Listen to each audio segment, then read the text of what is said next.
Olá, aluno e aluna do 7º ano. O meu nome é Maria Alice, eu sou professora de língua portuguesa e hoje nós vamos falar das resenhas e dos pronomes. Vamos lá? Bem, gente, muitas vezes a gente precisa escolher um filme para o final de semana, não é verdade? E às vezes a gente está ali, né, tem um novo álbum ali disponível para a gente, para fazer download. Baixar ou não baixar, eis a questão. Outras vezes, né, tem vários livros ali sendo, né, publicados, disponíveis, né? E qual escolher, como escolher? Olha, para responder essas dúvidas, nós temos um gênero textual que irá nos ajudar nessa escolha, tá? Que é justamente a resenha. Aí vocês vão perguntar para mim, professora, mas resenha naquela festa lá do final de semana? Calma, gente. A palavra resenha, ela, né, assumiu um outro significado nos dias de hoje, né? A resenha, ela é a festa, mas a resenha aqui para nós é um gênero textual, tá? Que vai apresentar um objeto cultural. Objeto cultural? Sim, como eu disse, né? Um filme, um livro, né? Um álbum de música, uma exposição de arte, tudo isso são objetos culturais. E às vezes a gente tem dúvida, ler ou não ler, vou ou não vou, baixo ou não baixo. E a gente vai ler uma resenha porque ela vai trazer algumas informações para a gente. É isso mesmo. Bem, para provar isso, eu vou trazer alguns fragmentos de uma resenha de um livro, tá? Chamado aí o Dicionário da História Social do Samba, tá? Ney Lopes e Luiz Antônio Simas. Aí você fala, ai, será o que tem nesse livro? A gente lê a resenha para saber se é o nosso estilo, se é interessante, né? A resenha, gente, ela é um tipo de texto argumentativo, porque o autor vai colocar elementos ali, né, para nos convencer, dar dicas de ler ou não ler aquele livro, assistir ou não aquele filme. Então vamos à leitura desses fragmentos. De samba a samba, de samba de roda a samba do crioulo doido, de samba de breque a samba reggae, de samba de raiz a samba rock, de marginalizado a símbolo da nacionalidade. A trajetória do samba é acidentada, tumultuada, ambígua e contraditória. Na história do gênero é possível depreender uma história não oficial do Brasil. É o que sugere a leitura de Dicionário da História Social do Samba, de autoria de Ney Lopes e Luiz Antônio Simas, Civilização Brasileira, editora. Bom, ambos são catedráticos na cultura brasileira. Ney é sambista, ficcionalista e historiador autodidata. Luiz Antônio Simas é mestre em História Social pela Universidade Federal do Rio de Janeiro e consultor do acervo musical de carnaval do Museu da Imagem e do Som do Rio de Janeiro. É improvável que um dicionário seja lido do começo ao fim em ordem alfabética, de A a Z. Mas esse é o caso da obra em questão, escrita com apuro que proporciona a um só tempo prazer e ilustração. Tem a precisão, a minúcia e o rigor que se exigem de um dicionário, mas com a vivacidade de uma crônica histórica. No livro, o samba não é abordado a partir de uma postura, de uma suposta pureza do gênero. Pelo contrário, os autores revelam a interação intensa com o texto político, a luta contra a repressão, as mutações de valores, as transformações nos costumes, a adaptação à emergência da cultura de massas e as novas tecnologias da comunicação. O que os autores oferecem não é apenas um dicionário neutro. É uma história crítica do samba em suas múltiplas e contraditórias interações. E essa mirada crítica ilumina não apenas a trajetória do gênero, mas também a história brasileira. E aí, alunos do 7º ano, no finalzinho da resenha, vem alguns dados que a gente às vezes fala até em ficha técnica, tá? Usamos esse termo, em que aparece novamente o nome da obra, o nome dos autores, a editora, o número de página e o preço. Porque as pessoas que leram a resenha e ficaram interessados no conteúdo da obra, eles podem falar, esse valor é acessível, eu posso comprar, tá? Então, nós vimos aqui, né, nesse exemplo, sendo apresentado um livro, né? Quem leu falou, nossa, acho que eu vou querer ler esse livro. Bem, então, vamos voltar ao conceito. Então, a resenha é um gênero discursivo que vai apresentar, resumidamente, o conteúdo da obra, né? As características essenciais ali da obra, que pode ser um filme, um livro, uma peça de teatro, comentários e as avaliações críticas sobre a qualidade. Nós vimos isso na resenha. Eles falam, olha, não é um dicionário neutro, traz a história do Brasil, mostra o samba, a linguagem é vivaz, tem essa vivacidade. Olha, então ele vai trazendo esses comentários. Bom, gente, nós vamos observar que nesses comentários nós temos aquilo que nós chamamos de juízo de valor. O que é isso, Maria Alice, juízo de valor? Olha, é o seguinte, normalmente quando nós fazemos um comentário, a gente coloca ali a nossa impressão, o nosso parecer, tá? Então, isso é o juízo de valor. É um conceito filosófico, né, que vai trazer esse julgamento expresso aí, né, essa nossa apreciação diante de algo. Então, veja um exemplo, gente. Quando a gente fala está chovendo, eu tenho realmente um acontecimento, eu tenho um fato, está chovendo. No entanto, quando eu falo assim, a chuva é triste, olha, isso é uma interpretação. Isso tem a ver ali com os nossos sentimentos, né? Essa questão dessa subjetividade. Isso aqui é um exemplo desse juízo de valor, que pode ser que para algumas pessoas a chuva seja triste, para outras pessoas a chuva é motivo de maior alegria, tá? Então, a questão do juízo de valor. Bem, como nós vimos, né, gente, a linguagem da resenha, ela pode ser variada, depende do público. Quando nós temos essa resenha, né, em revistas de grande circulação, tá? Nós vamos ter aí uma linguagem, né, um padrão, né, o português culto, o padrão formal. É o caso dessa resenha que nós acabamos de ler. Ela foi publicada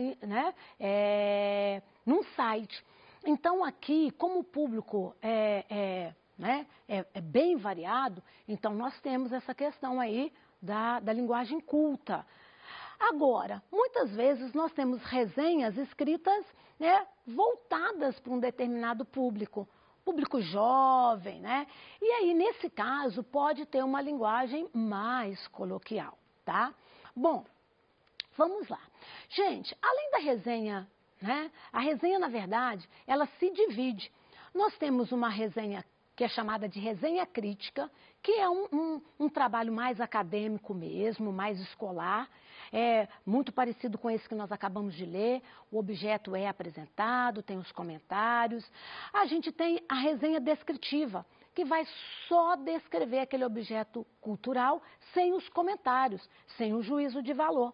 E a gente tem a resenha temática, que é uma resenha que é o seguinte, ela é diferente, porque ela vai trazer vários, né, textos que vão tratar do mesmo assunto, tá? Então, ele vai falar, às vezes, analisar vários livros que tenham com a mesma temática. Vamos imaginar, olha, foram publicados 5 livros falando sobre jovens.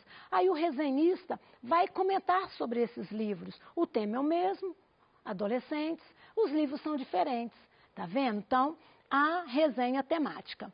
Bem, Falando sobre a resenha crítica, muitas vezes a professora vai pedir para você, né?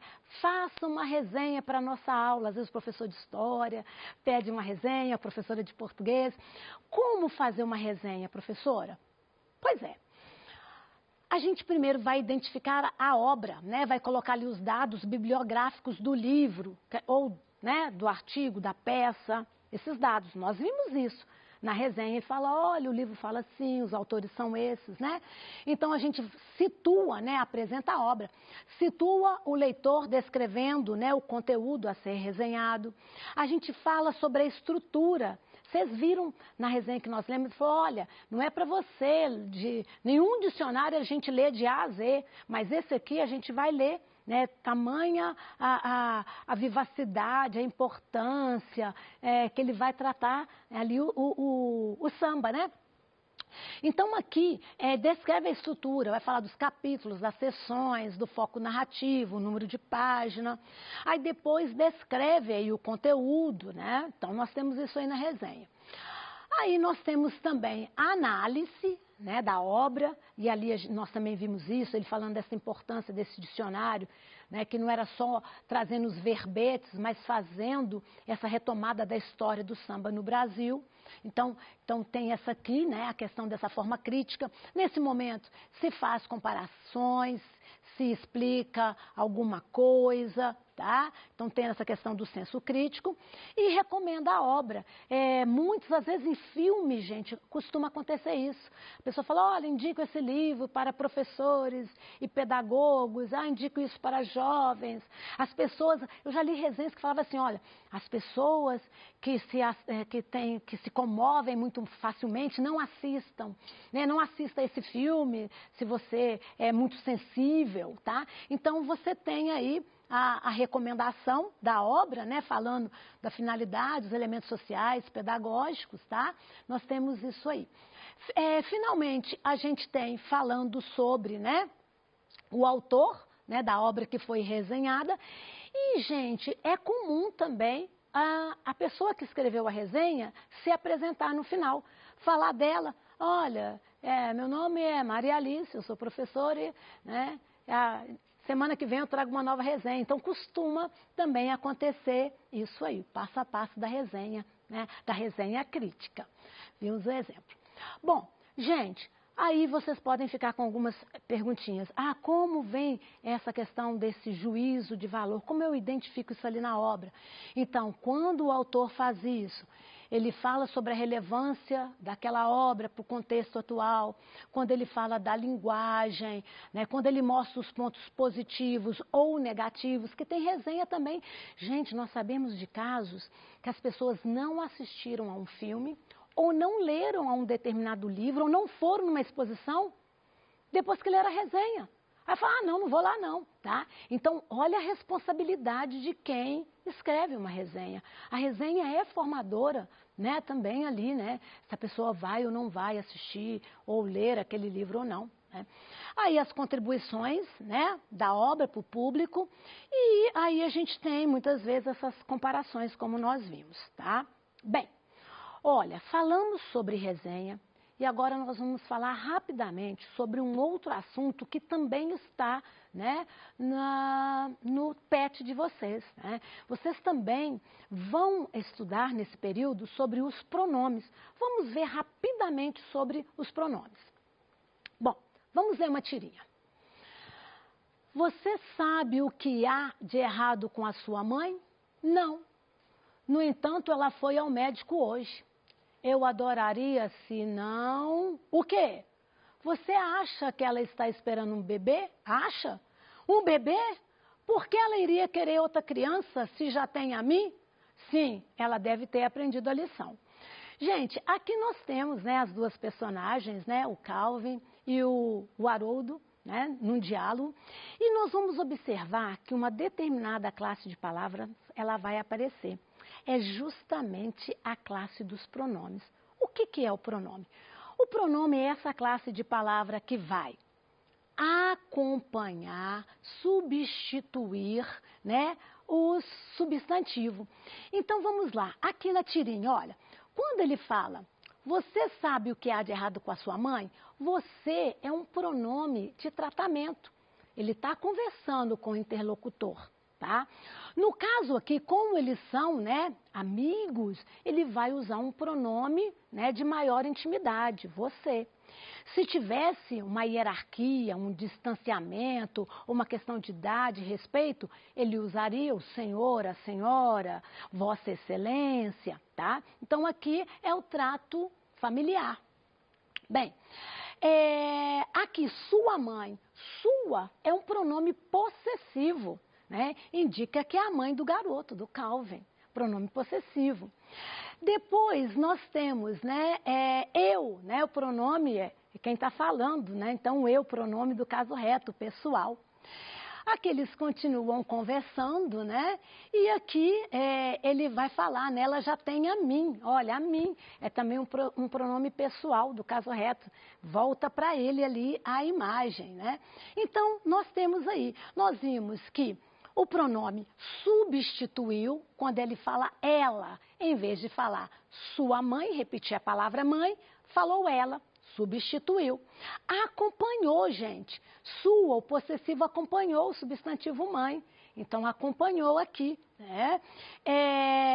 Então, nós temos aí os pronomes. Eu vou passar rapidamente os tipos de pronome e depois, se vocês tiverem dúvidas, é só, né, participar, né, do Se Liga no Tira Dúvida. Então, rapidamente, os tipos de pronomes que nós temos. Nós temos pronomes pessoais, tá? Que eles irão se referir às pessoas do discurso, né? Então, do caso reto, eu, tu, ele, nós, vós, eles. E os pronomes oblíquos, que funcionam como objeto-alvo, né? O me comigo, te contigo, né? E assim por diante. As pessoas do discurso, primeira, segunda, terceira pessoa, singular e plural. Nós temos os pronomes de tratamento, que nós já vimos, né? Com as situações desse trato cortês e cerimonioso, quando é necessário, ou às vezes o tratamento familiar. Nós vimos isso na tirinha também. Nós temos o pronome possessivo, que também nós vimos na tirinha, que vai dar essa ideia de posse, né? As pessoas do discurso, singular e plural, né? Meu, minha, nosso, nossa e assim por diante. O pronome demonstrativo, eles vão indicar a posição. Então, a gente vai falar, olha, este objeto é interessante, ó, está perto de quem fala, né? Se tivesse, por exemplo, eu falo, esse caderno que você usa, olha, está longe de quem fala e perto de quem ouve. Esse caderno é o seu caderno. Então, aí indica o espaço, né? Eu falo assim, este ano está sendo muito difícil, é o ano de 2020. Agora, quando eu falo, eu comecei a trabalhar em 1998. Esse ano foi um ano diferente, tá vendo? Que está mais distante, né? Os portugueses chegaram ao Brasil em 1500. Naquele ano, olha como está muito distante. Então, os pronomes demonstrativos. Bem, já vimos, o pronome indefinido vai tratar da terceira pessoa de maneira vaga, né? Então, algum, nenhum, todos, vários, né? E o pronome interrogativo que vai fazer uma pergunta, quem chegou primeiro? Os pronomes relativos, eles vão relacionar as frases de um período. Por exemplo, quando eu falo os romanos escravizaram os soldados que eram derrotados, o que é um pronome relativo? Relaciona as duas frases. Eu tenho duas frases. Os romanos escravizaram os soldados eram derrotados. Eu evito a palavra soldado e uso um pronome relativo para relacionar os dois. Bem, gente, olha, nós chegamos ao final, né, dessa aula. Se vocês, né, tiverem dúvidas, já sabem, se liga no Tira Dúvidas. Para preparar essa aula, eu usei o livro Produção de Texto, Interlocução e Gênero e usei também Gramática da Língua Portuguesa. Aguardo vocês na próxima aula. Muito obrigada!